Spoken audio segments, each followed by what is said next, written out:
Students, आज हम glycolysis को डिस्कस करेंगे। हमारे एम्स एंड ऑब्जेक्टिव्स इस लेक्चर्स के लिए क्या होंगे?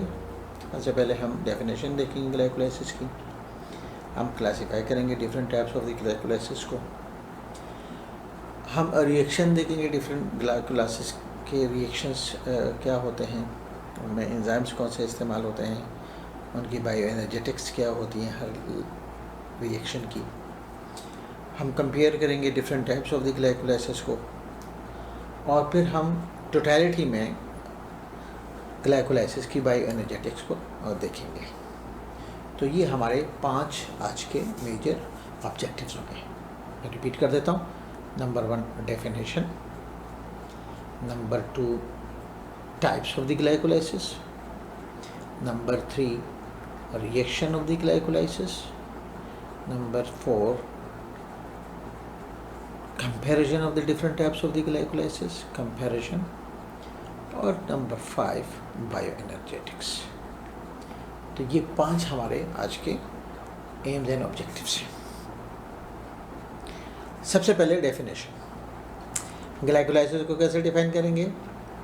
Glycolysis is the breakdown of glucose to pyruvate और लैक्टेट। या इसको हम यूँ कह सकते हैं कि ग्लाइकोलाइसिस ब्रेकडाउन है, ये टूटने का अमल है ग्लूकोज के मॉलिक्यूल का पायरुवेट और लैक्टेट में। दूसरे अल्फाज में हम इसको क्या कह सकते हैं? एक ग्लाइकोलाइसिस टूटने का अमल है एक 6 कार्बन के मॉलिक्यूल ग्लूकोज का 2-3 कार्बन के मॉलिक्यूल पायरुवेट और लैक्टेट में। ठीक है, यहाँ इसको हम दूसरे अल्फाज में यह इस्तेमाल कर सकते हैं कि ये ग्लूकोज की ऑक्सीडेशन है। अच्छा, इसमें ग्लाइकोजन भी एक स्टेप में एंटर होके ग्लूकोज में आज कन्वर्ट हो जाता है, तो हम कहते हैं कि ये ऑक्सीडेशन है ग्लूकोज की या ग्लाइकोजन की, किस चीज़ में कन्वर्ट हो जाता है? ये पायरुवेट और लैक्टेट में। सो इस मैकेनिज्म को, इस प्रोसेस को जिसमें ग्लूकोज और ग्लाइकोजन की ऑक्सीडेशन होकर कन्वर्ट हो जाए लैक्टेट और पायरुवेट में, इसको हम ग्लाइकोलाइसिस कहते हैं। तो दूसरे अल्फाज में अगर हम इसको देखेंगे तो हम कहेंगे ग्लाइको माना शुगर, शुगर का ब्रेकडाउन, लाइसिस माना ब्रेकडाउन, तो शुगर का ब्रेकडाउन। सिंपल अल्फाज में अगर हम कहें तो कहेंगे कि जी एक 6 कार्बन का मॉलिक्यूल ग्लूकोज कन्वर्ट होता है या टूट जाता है 2-3 कार्बन के मॉलिक्यूल में। ठीक है, ये 3 कार्बन का मॉलिक्यूल पायरुवेट होता है अगर तो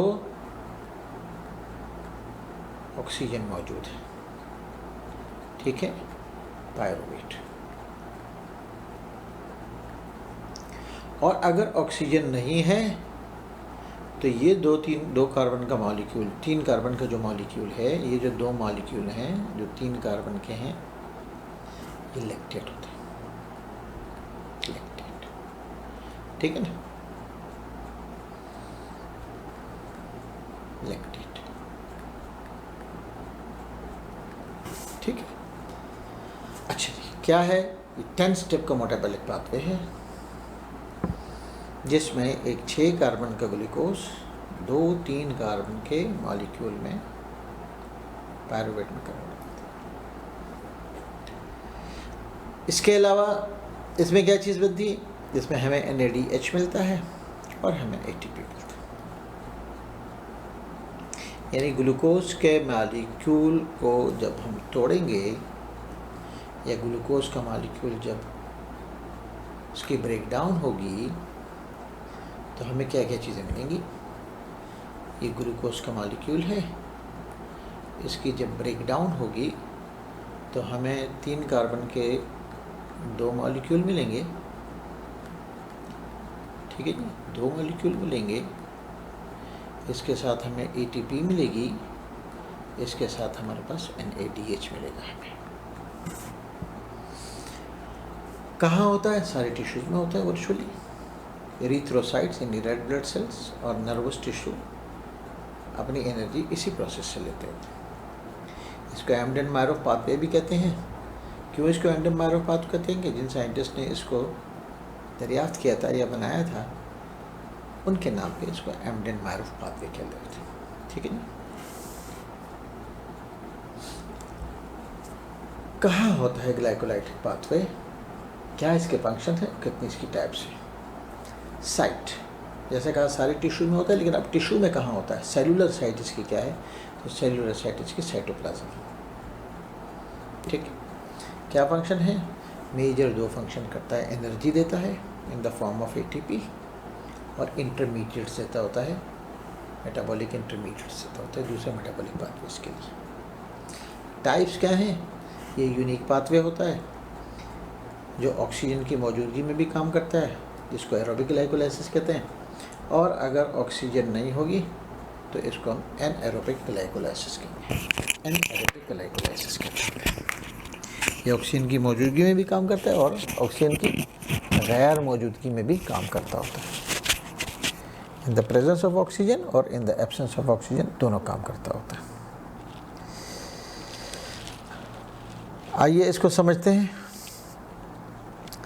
इसके स्टेप्स को समझते हैं। ग्लूकोज का मॉलिक्यूल 6 कार्बन 10 स्टेप्स में पायरुवेट में कन्वर्ट होता है अगर ऑक्सीजन है, और अगर ऑक्सीजन नहीं होगी तो यही पायरुवेट लैक्टेट में कन्वर्ट हो जाएगा। 3 ऐसे स्टेप्स हैं जिनको हम रेगुलेटेड स्टेप्स कहते होते हैं। इस दौरान क्या चीज़ मिलती है, हमें एनर्जी मिलती होती है और इंटरमीडिएट मेटाबोलाइट्स मिलते होते हैं। ठीक है। मैं सिंपली पहले इसके स्टेप्स आपको बता देता हूँ। ठीक है ना। तो मिसाल के तौर पे हम ग्लूकोज के मॉलिक्यूल को लेके चलते हैं। तो ये ग्लूकोज कन्वर्ट होता है ग्लूकोज 6 फॉस्फेट में, ग्लूकोज 6 फॉस्फेट कन्वर्ट होता है फ्रक्टोज 6 फॉस्फेट में, फ्रक्टोज 6 फॉस्फेट कन्वर्ट होता है फ्रक्टोज 1,6 बिस फॉस्फेट में। फ्रक्टोज 1,6 बिस फॉस्फेट 2 हिस्सों में टूटता है। एक कहलाता है डाईहाइड्रोक्सी एसीटोन फॉस्फेट, दूसरा कहलाता है ग्लिसरल एल्डिहाइड 3 फॉस्फेट। ये डाईहाइड्रोक्सी एसीटोन इसमें कन्वर्ट हो जाता है। ये आपस में इंटर कन्वर्टेबल हैं, लेकिन ये इसमें कन्वर्ट हो जाता है। अब 2 मॉलिक्यूल हो गए, यानी 2 साइकिल चलेंगे यहाँ से। ग्लिसरल एल्डिहाइड 3 फॉस्फेट कन्वर्ट होता है 1,3 बिस फॉस्फोग्लिसरेट में, फिर 1,3 बिस फॉस्फोग्लिसरेट कन्वर्ट होता है 3 फॉस्फोग्लिसरेट में, फिर 3 फॉस्फोग्लिसरेट कन्वर्ट होता है 2 फॉस्फोग्लिसरेट में, फिर 2 फॉस्फोग्लिसरेट कन्वर्ट होता है फॉस्फोइनोल पायरुवेट में, और फिर फॉस्फोइनोल पायरुवेट कन्वर्ट हो जाता है पायरुवेट में। और अगर ऑक्सीजन नहीं होगी तो यही पायरुवेट लैक्टेट में कन्वर्ट हो जाएगा। ठीक, एक सिंपल आपको समझाने के लिए इसके स्टेप्स दोबारा रिपीट कर देता हूँ मैं। ग्लूकोज से ग्लूकोज 6 फॉस्फेट, ग्लूकोज 6 फॉस्फेट से फ्रक्टोज 6 फॉस्फेट, फ्रक्टोज 6 फॉस्फेट से फ्रक्टोज 1,6 बिस फॉस्फेट। साइकिल यहाँ टूटेगा। Glycerol aldehyde 3 phosphate dihydroxy acetone phosphate, glycerol aldehyde 3 phosphate convert होगा 1,3 बिस फॉस्फोग्लिसरेट में, 1,3 बिस फॉस्फोग्लिसरेट में 3 फॉस्फोग्लिसरेट, 2 फॉस्फोग्लिसरेट, फॉस्फोइनोल पायरुवेट और लैक्टेट। ठीक है। ओके स्टूडेंट, सो अब हमने यहाँ तक इसको कर लिया तकरीबन, यानी हमने ग्लूकोज से स्टार्ट किया जो कि एक 6 कार्बन कंपाउंड था, और फिर 10 स्टेप्स में हम इसको जो है वो पायरुवेट तक ले गए इन द प्रेजेंस ऑफ ऑक्सीजन, और अगर ऑक्सीजन ना हो तो हम इसको लैक्टेट तक ले गए। अच्छा, अब इसके बाद ग्लाइकोलाइसिस को हम जब फर्दर डिटेल में पढ़ते हैं तो हम समझते कहते हैं कि भाई इसके 2 स्टेप्स होते हैं। एक इसका प्रिपरेटरी स्टेप होता है और दूसरा इसका पे ऑफ स्टेप होता है। प्रिपरेटरी स्टेप वो जो स्टेप कहलाता है जो इन्वेस्टमेंट स्टेप होता है, और पे ऑफ फेज़ वो फेज़ होता है जिसमें हमें ये रिटर्न बैक में एनर्जी देता होता है। तो इस कंपोनेंट को देखने के लिए हम अपनी नेक्स्ट वीडियो में आप इसको देख सकते हैं। ठीक है, बड़ी मेहरबानी, थैंक यू वेरी मच। और कोई चीज़ आपकी समझ में ना आए तो मुझे बताइएगा।